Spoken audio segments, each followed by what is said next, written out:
Hey there, I'm Amy. I am a podcast creator and host. I'm an author and I'm a social media coach. And I am so excited to invite you to the upcoming Accomplished Authors Workshop.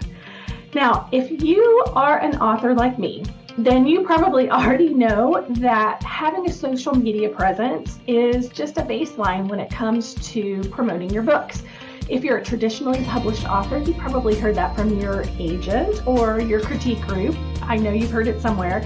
And the same goes for those of you who are self-published or independently published or even published by a hybrid situation. So you know that having a social media presence is really important.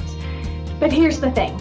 If you're also like me, you might dread getting in front of a camera, or the time that it takes to sit down and do the posts that you want to put out there, whether it's the graphics or the captions or taking pictures of yourself, whatever it is, it might just be really hard to sit down and make yourself do it because it takes a lot of time, right?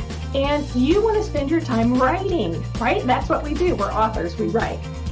So what I have created is a workshop where we can come together and I can give tutorials and I will have resources for you to make doing social media fun. And by the end of the day, you will have your next 30 days worth of social media content planned, created, executed, and implemented and scheduled. So you will be all the way done. So all you have to do throughout the month on your social media is interact, which just leaves the fun part, right? Connecting with readers and librarians and other authors out there. So I would love for you to join me for the Accomplished Authors Workshop, and you can find all the details by scrolling down. See you soon.